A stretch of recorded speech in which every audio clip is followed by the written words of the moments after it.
തിക്കോടി ഗ്രാമപഞ്ചായത്തിലെ 16-ാം വാർഡ് അരീക്കര തോടിന് സമീപമുള്ള വീടുകൾ മഴക്കെടുതി മൂലം പൂർണ്ണമായും വെള്ളത്തിനടിയിലായി. ഈ ശുചിമുറി ടാങ്കും കിണറും ഉപയോഗശൂന്യമായ നിലയിലാണ്. വെള്ളം കയറിയ വീടുകളിലെ ആളുകളെ വാർഡ് മെമ്പർമാരുടെ നേതൃത്വത്തിൽ മറ്റു വീടുകളിലേക്ക് മാറ്റി താമസിപ്പിക്കാനുള്ള നടപടികൾ പുരോഗമിച്ചുകൊണ്ടിരിക്കുകയാണ്.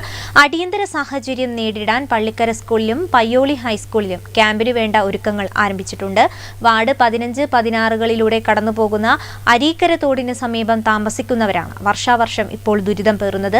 ദേശീയപാത നിർമ്മാണവുമായി ബന്ധപ്പെട്ട് പടിഞ്ഞാറ് വശത്തുള്ള വെള്ളം മുഴുവൻ കിഴക്ക് വശത്തേക്ക് തുറന്നുവിട്ടതാണ് വെള്ളപ്പൊക്കത്തിന് കാരണമെന്നാണ് നാട്ടുകാരിൽ ഒരാൾ ഉന്നയിക്കുന്നത്. അദ്ദേഹത്തിന്റെ ഒരു പ്രതികരണമുണ്ട്, പ്രതികരണത്തിലേക്ക് വരാം. കഴിഞ്ഞ ദിവസത്തെ മഴക്കെടുതി തിക്കോടി ഗ്രാമപഞ്ചായത്തിലെ വിവിധ വാർഡുകളിൽ വളരെയധികം നാശം വിതച്ചിട്ടുണ്ട്. അതിലേറെ പ്രയാസപ്പെട്ട ഒരു സ്ഥലമാണ് തിക്കോടി പഞ്ചായത്തിലെ 16-5 വാർഡ് അതിർത്തിയിൽ വരുന്ന നമ്മുടെ അരീക്കര തോടുമായിട്ട് ബന്ധപ്പെട്ട സമീപത്തുള്ള വീട്ടുകാർ. എല്ലാ വർഷവും മഴക്കാലത്ത് വലിയ രീതിയിൽ തന്നെ ഈ വീടുകളിലൊക്കെ വെള്ളം കയറാറുണ്ട്.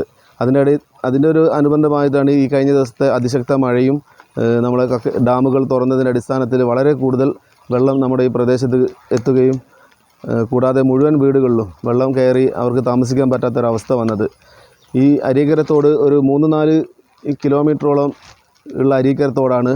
11, 16, 15 തിക്കോടി പഞ്ചായത്തിലെ 4, 5, 6 വാർഡുകൾ ഉള്ള കൂടുതൽ വാർഡുകൾക്കിടയിലൂടെ കയറി ഇറങ്ങുന്ന അരീക്കര തോട്.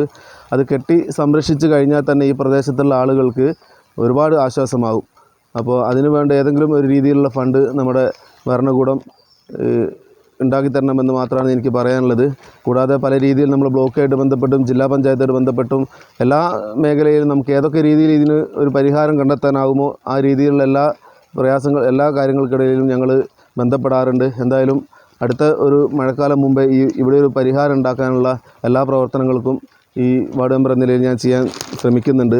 കൂടാതെ തിക്കോടി പഞ്ചായത്തിൽ